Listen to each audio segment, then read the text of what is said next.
Hello, guys. Welcome to another episode of Investing Uncensored. I'm your host, Andre Stewart. And on the phone, I have a new investor by the name of Kene Washington. He's never been an investor. So what we're going to do on the call today is pretty much get inside the mind of a brand new investor and what it was like to do his first deal. And before that, he worked in education. He still currently works in education. He's also a great basketball coach. Ain't that right, Kene? Hey, I try, man. I try. Me and Kene connected, I think it was a year and a half ago in Chicago. And we just clicked when we first met. And so I was doing real estate. Me and him just started talking. And we just, built a relationship. Kene started doing some he got NLP certified. We took a class, and we both became NLP certified. We're out here trying to be the next Tony Robbins. You know what I mean? That's right. But his is in a different area. Mine is about empowering people financially and with real estate, and he decided to do something else. But I'll let Kene give a brief introduction of him and what he got going on and what it was like for him to do his first deal. And we'll go from there, man. But what's going on, Kene, man? Not much, man. How you doing? Good, man. Thank you for taking the time to hop on the call with me, man, to do the podcast, man. No, not a problem, man. Definitely looking forward to this and whatever information I can share to help out the other listeners. Yeah, man. It's I don't think people get the insight on a first-time experience from someone else. Maybe it'd be a friend, but to get it from someone who they don't know. And, again, you don't get this kind of information on TV, so everybody's experience is going to be different. But hopefully his first experience will be something that you guys can learn from and that you will not do if it's not good. But if it is good, take it away and use it for your first flip or your next flip or the 10th flip. There's always a way to pull some kind of information that you can use from anybody's experience. So today, man, give them a little introduction about, what you got going on and what you do and all the good stuff. Sure, no problem. For the last 10 years, I've been in the field of education, working as a counselor, and then I teach a life skills class to college freshmen. Teaching them life skills, ways to be proactive, ways to manage their time, and most importantly, goal setting. Within the last 2 years, like Andre mentioned, really been heavily interested in the real estate field. Heard about a lot of ways in which you can make passive income, and through mutual relations, I was able to meet Andre. Like he mentioned, me and him, we clicked instantly. And he's been a good guide as to, certain steps and avenues and just concepts to remember in the field of real estate. Went on a deal, and it's been Tell the truth, man. Tell the truth. All right, I'll be real. It's been frustrating as hell. We were expecting to receive the ROI, return on investment, at least in June. Right now we're in the month of November, almost December, and certain things I'm waiting for, to kind of really put me over the hump. It's been on pause. So, that's where I'm at right now. So, and it's funny because, like, again,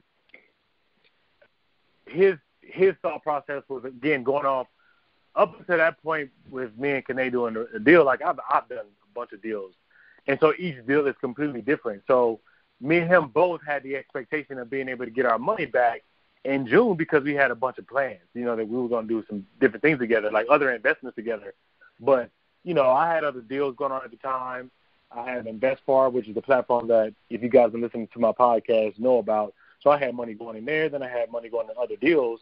And this deal that me and him had together, it was told to me and him both, like, the contractor would get it done in 60 days. And here it is, I don't know, like 7 months on this flip. And, like, right. I'm broke on that deal because I got a bunch of money in that deal. So, like, I'm not liquid at all. And so my liquid is tied up in, like 1.5 worth of million of real estate. You know what I mean? So it's like I'll put a ton of cash into that house, a ton of cash in Vegas, a ton of cash into another house, a ton of cash into another investment.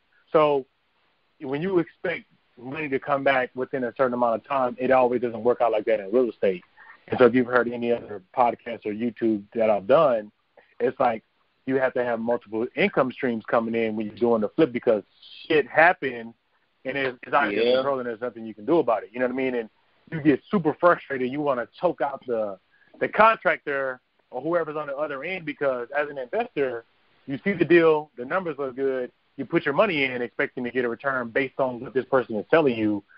And when it doesn't come back, it's like, what do you do now? You know what I mean? And if you don't have other income streams coming in, it starts affecting other areas of your life.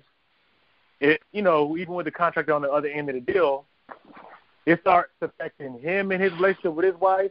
It affected my household. It affected Kene's household. That's just one of the things that you got to think about when you hop into the fixing and flip game. And we talked about different aspects of real estate between me and Kene about subject to Kene, about wholesaling. Right. So I would always tell them, like, fixing and flipping is cool, but where we got to be at, we got to be doing subject twos, you know what I mean? So this is why I always preach, fixing and flipping is cool, but there's other avenues that you should take. And here's one investor, his first time doing a fix and flip, and it didn't go as planned because that's how real estate works out. You know what I mean? So, Andre, go ahead. What I was going to say is, it was really frustrating. I reached out to you in the month of June, like, hey, is it coming? July, August, September, all the way till now, and not hearing anything. Just like you said, it's frustrating, not only me personally, but other people involved, wife, certain obligations, and, a lot of times we make plans, expecting things to come, and a lot of times it's not on our timing and it's on other people's timing. So that has been the most frustrating part of this process for me so far. And it's like, so here's an example. So before Kene did his first deal, I would meet up with him all the time and just give him feedback. Even after you start doing the deal, I'm like, these are the things you got to do to keep your mind off of it because if not, you're going to go crazy. So it's like you got to constantly always be working. So before we did that, I think we got NLP certified. So there are certain things that he worked on mentally before he got into real estate. You know what I mean? And so obviously it's been frustrating and he's handling however he's handling it, but you have to have a certain mindset to get in this game because, so Kene, this is obviously your first fix and flip, and based on that, your first instinct would be to what? Not want to do another deal, right? Or the opposite? What's your actually, thought? My first instinct would be to try and gather as much information as possible. Me and you are good, and I trust you, but kind of get a little bit more details as to who you're doing business with, more understanding about like the market in that region, and kind of just get a little bit more good understanding of what's going on in like national market and even that community. So that would be my instinct. Yeah. So, but you don't want to stop doing real estate. No, I don't. I mean, I see the benefit of it. I'm not just going to let this hiccup stop me. I'm definitely interested in continuing further. And that's what I mean. So he has a mindset. I gave him a bunch of books to read. He's obviously seen me do it. So, I'm in the deal with him. So he knows, and I'm like, man, there's certain things you got to do to keep going. So I want to talk about the mindset you have to have when you're hopping into investing. Because, again, like, if you don't, say, for instance, you don't get to make out on the deal, like I mentioned in a different podcast, if you own a stock and the stock don't pan out like you want, you can't go back to the New York Stock Exchange and say, hey, I want my money back for the stock that I bought. It don't work like that. So you got to kind of find the right person, the right deal, because you can lose money. And as you can see in the situation with Kene, it's just like I told you guys before, always add more time than what they tell you. If they tell you it's going to be, 2 months, I would double it and do 4. Sometimes it can take longer. In this particular case, with the person on the other end, me and Kene put our money up. and I trusted in, the person that I gave the money to, but stuff happens out of that person's control, and then you got to deal with the county what's coming in with certain things. So there's so many other factors that are involved in fixing and flipping, and this is why I push other types of real estate, which would be wholesaling or doing subject to, because the amount of rehab that needs to be done, the amount of income that needs to go into that is way less than doing a fix and flip. And so a lot of times you can run out of money on a flip, and then you end up sitting on a house. You know what I mean? But I don't think they heard how long you've been investing, or how long have you been an investor for? I dabbled in the stocks, stock investing probably years ago, and then I wasn't fully committed to that. And then 2 years ago, Andre presented this opportunity that I was really interested in. Once again, he was willing with his information, his experience, to kind of talk me through each aspect of the deal. So, for the last 2 years, I've been involved in it. I've been reading books, listening to podcasts, talking to people. So slowly building more understanding and knowledge in this area. So what made you get into investing in the first place?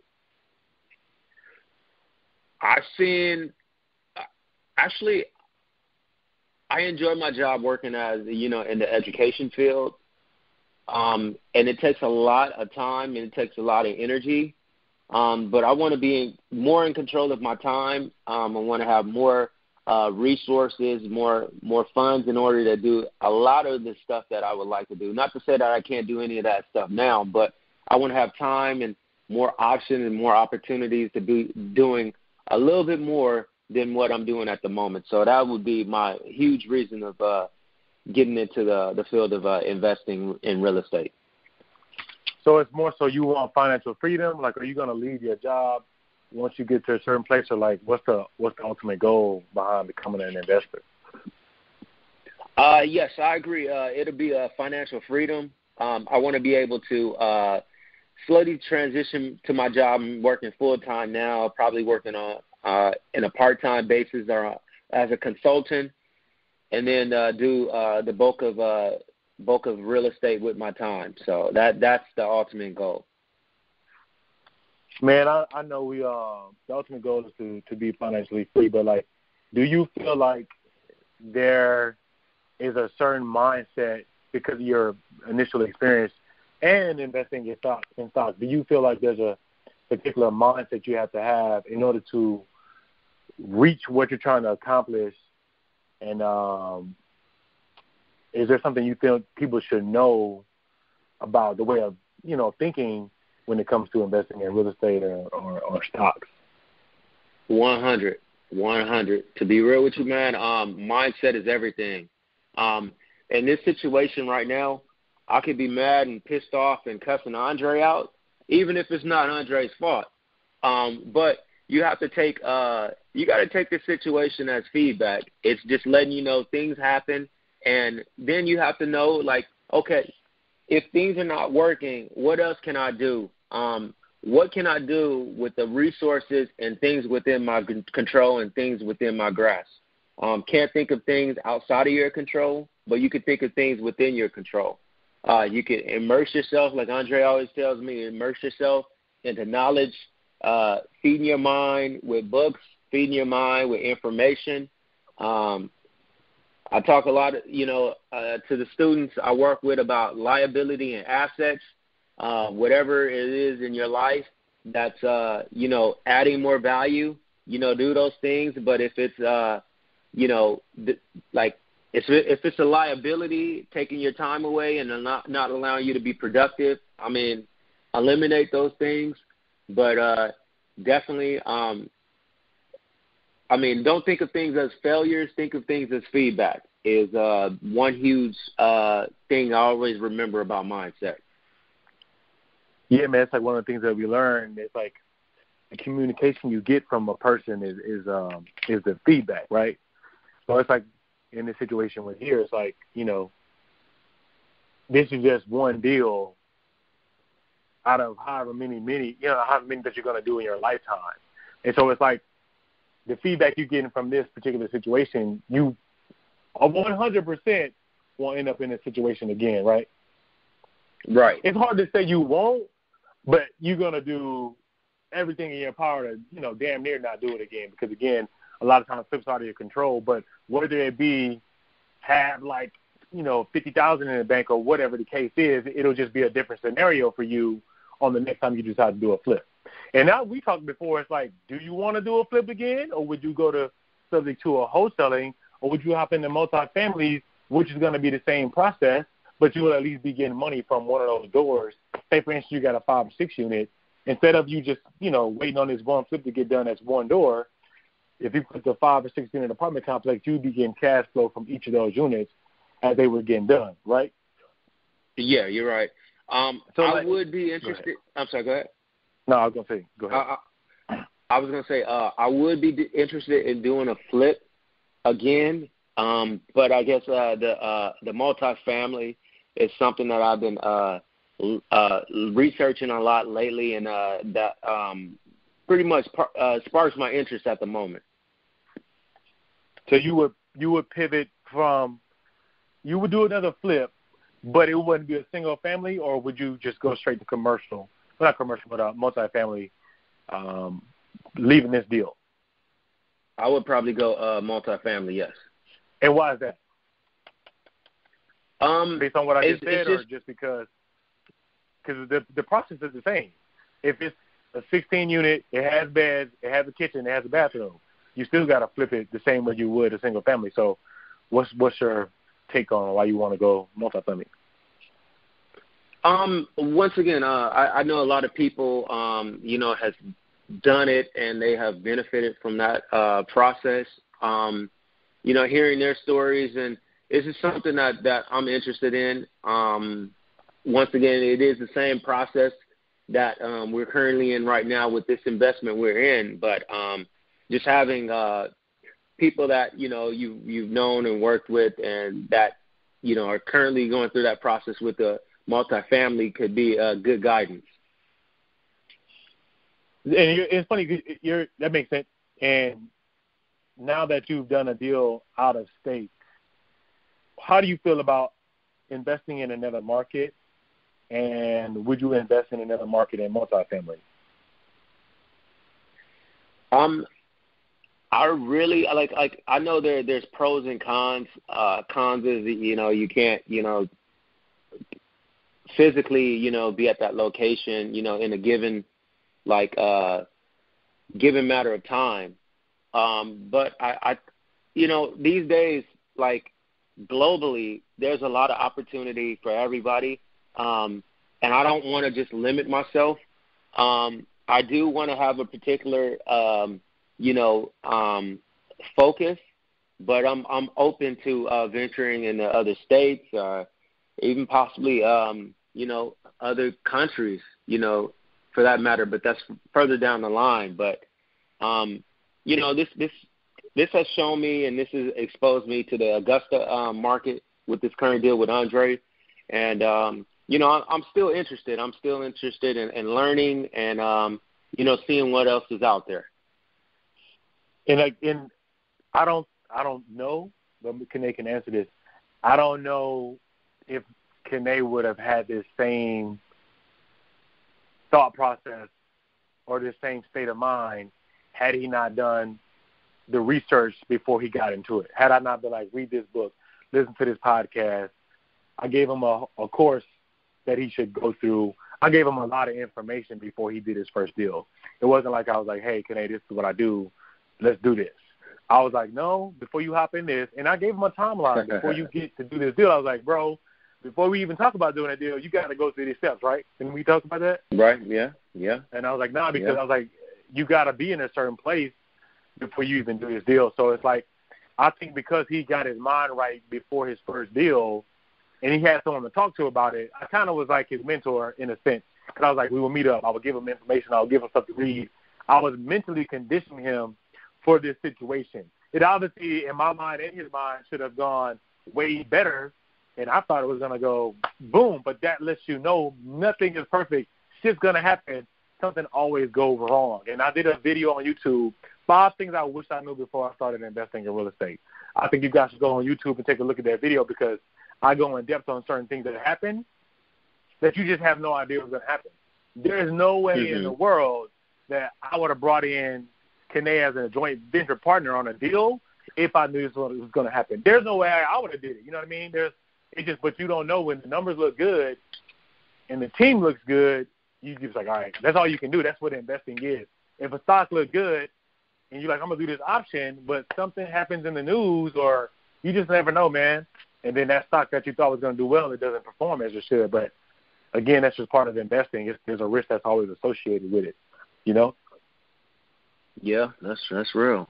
That's real. You know what I mean? So it's like I think NLP also helped him because he knows how to honopono. Remember that? Hey, that's real talk. I mean, hey, I suggest NLP to anybody. I mean, that's game changer. I mean, the power of like your higher self, your subconscious mind, conscious mind. Hey, game changing information, folks. And it's like if you don't, we're not gonna do a commercial on NLP. It's neuro linguistic programming for people that don't know what that is. If you want to look it up, but like it just gives you tools to get out of your own way to become an investor or do things that you want to do in life. So it's just you don't have to use it and go out here and we became practitioners. You don't have to because we want to help people. That's why we did it. But you don't have to take that approach. You can easily go to an NLP class and just take away the tools and use it in your daily life. We do that, but we also use it to help other people out. You know what I mean? Right. Real talk. So, you know what I mean? I think that has helped me tremendously with this process.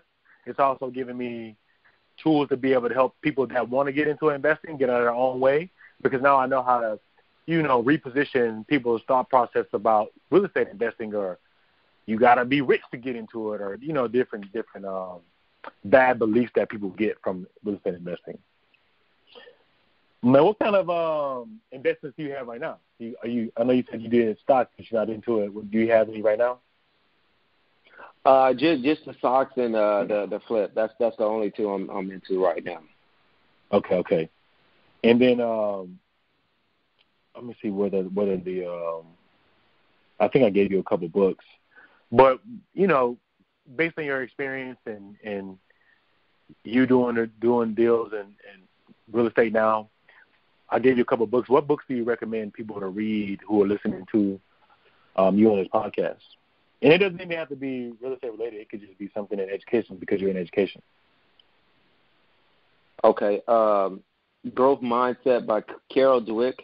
That's a game changer. It talks about like a growth mindset and a fixed mindset.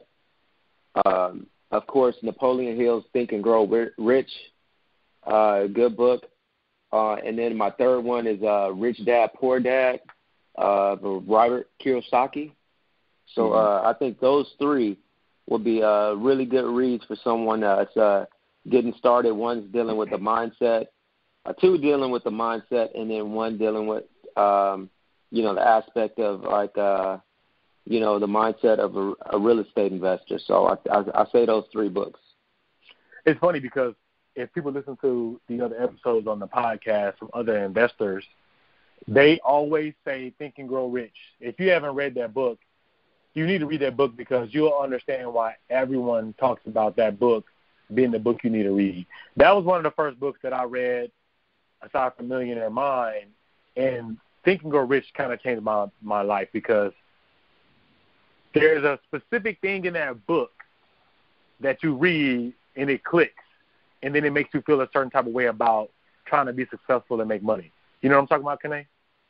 Yeah, real talk.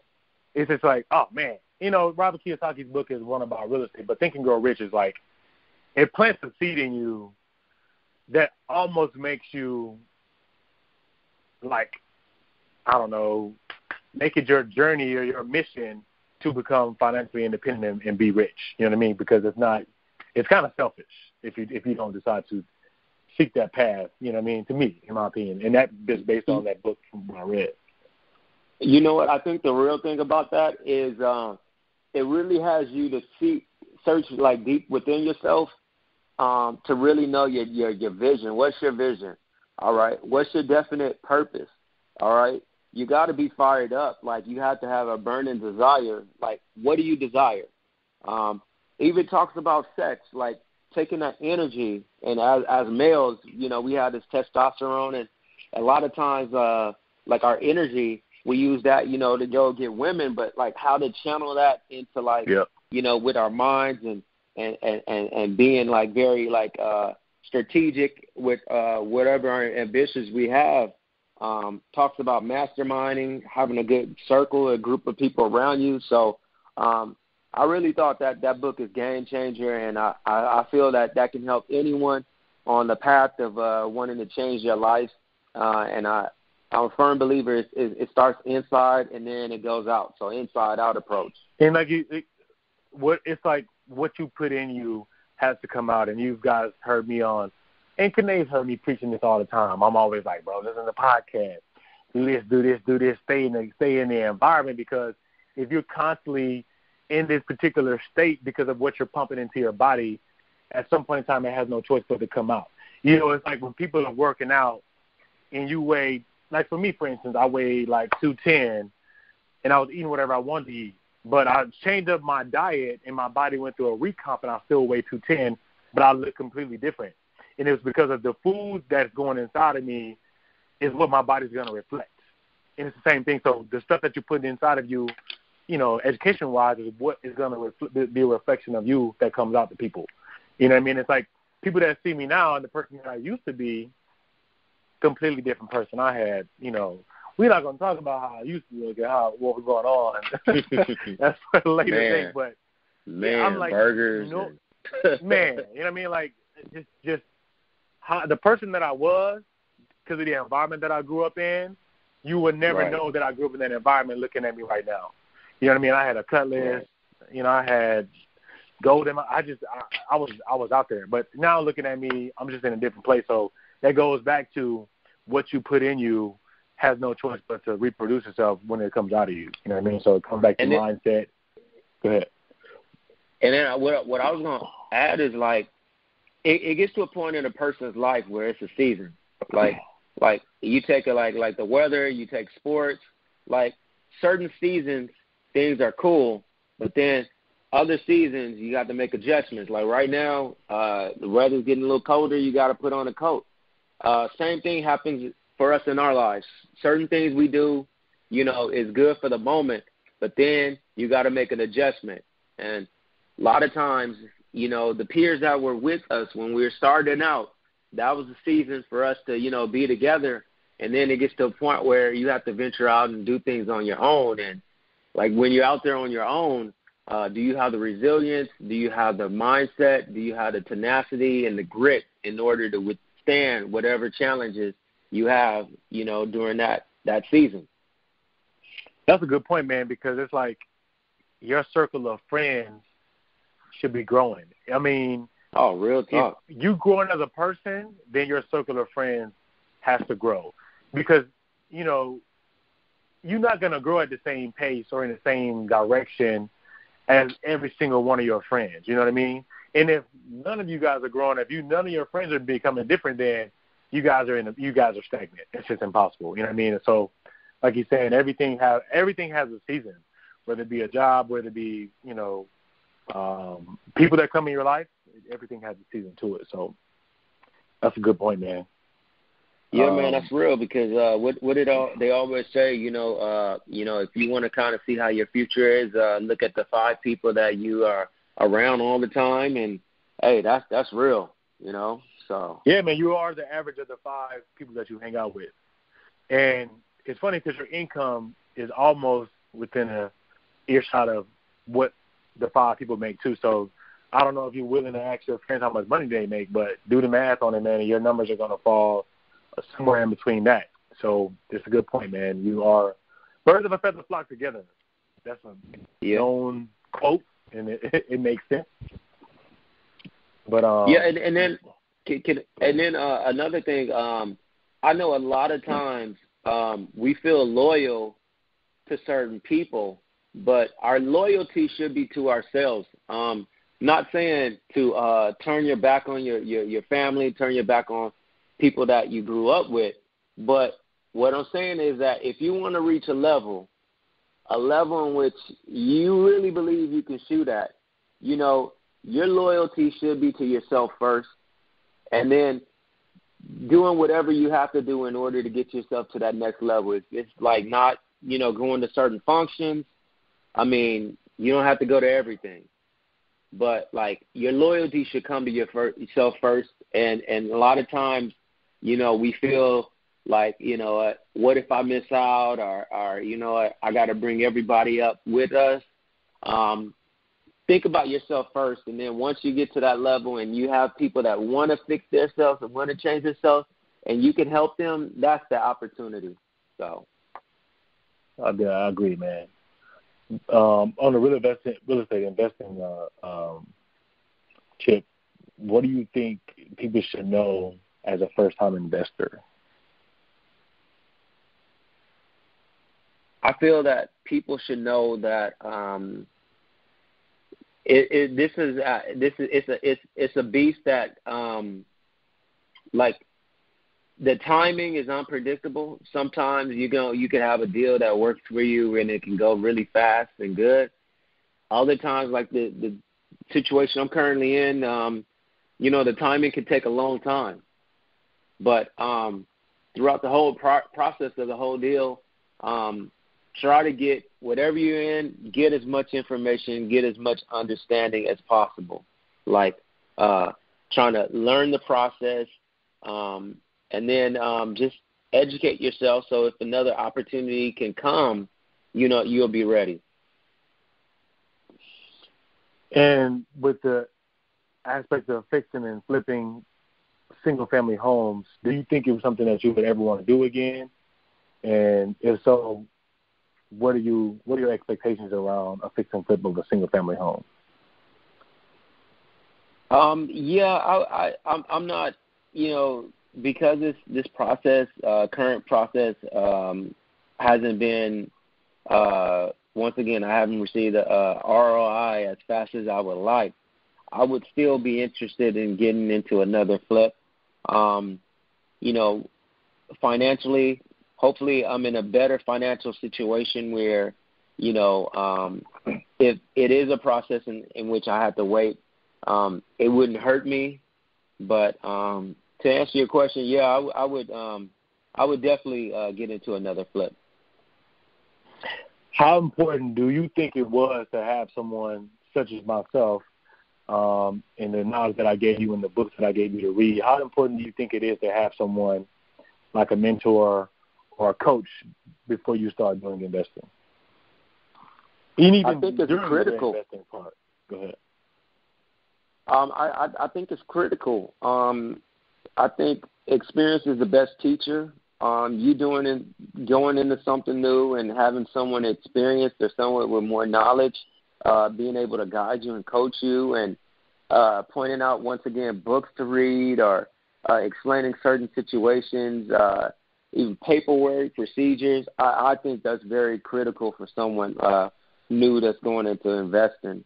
You know, you don't want to go in there blind because real estate is a beast where you know, in certain situations there are not that many people that, you know, could be so kind and to help you out, you know, since there's a lot of money to be made. So having a mentor and a guide is definitely key. Yeah, man, I had one, and so, you know, I believe in paying it forward. So, you know, like I said, me and Kene clicked. So I gave him a lot of information, came to him with his first deal. And I don't think this is going to be the last deal we do together. You know, I doubt that. Oh, no. Things happen, man. So I'm happy Kene decided to come on, and being a first-time investor, there's so many people that are probably listening to this podcast who are first-time investors in real estate.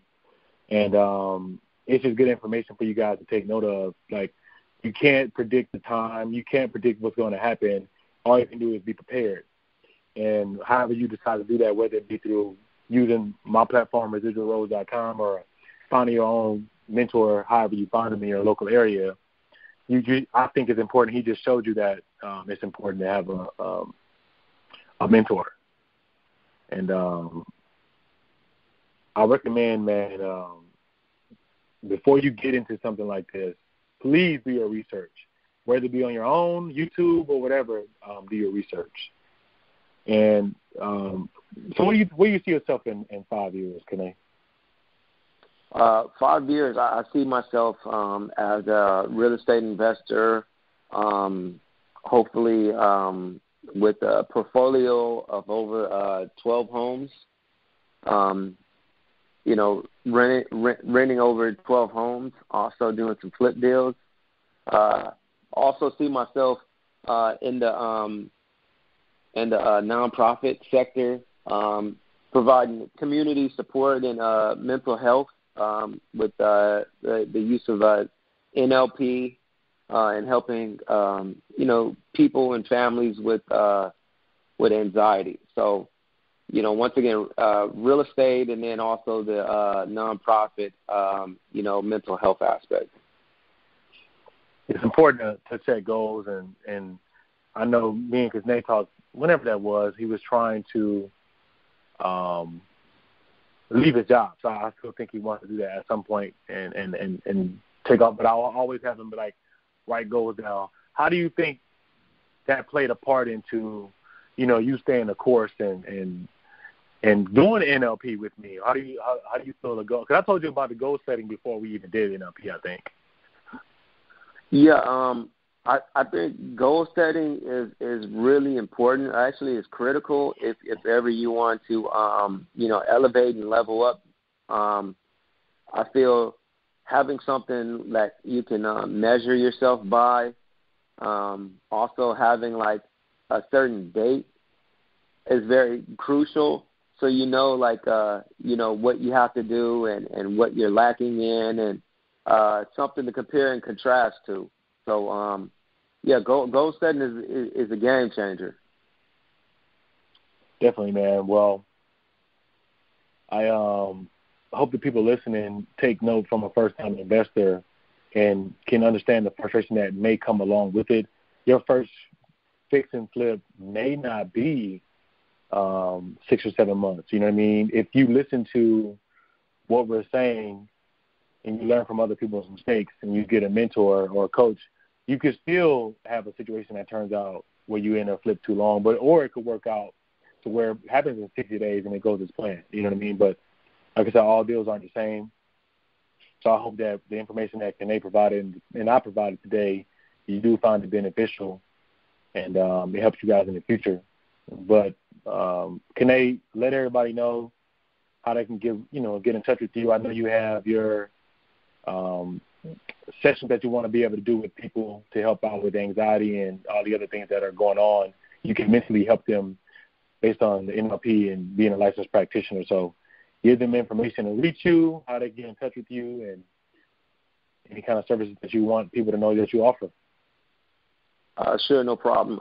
Once again, name is Kene Washington, and you could just shoot me an email, KENE Washington, WASHINGTON @gmail.com, or you can give me a call. I have a number, 424-686-2889, and I'll be more than happy to share whatever information, or if you want to, talk about anxiety or NLP, I'll be more than happy to work with you. Well, thank you, guys. I don't do too much advertising about, anything that I have going on. But I will let you know I'm a mentor, like Kene mentioned, and I do joint venture with people. I do joint venture with the clients that I have. So if you guys are interested, the email address for me is astewart@residualroads.com. Or you can go to residualroads.com and sign up for a course, man. We have an online course that we do. We have one going now. We have another one starting in another month or so. But send us an email.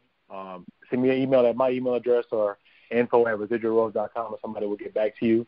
But again, guys, if it's not me, if you want to do this, find a mentor if there's something else, like Kene said, you want to get out of your own way with other things, reach out to Kene for that kind of stuff before you decide to hop into investing.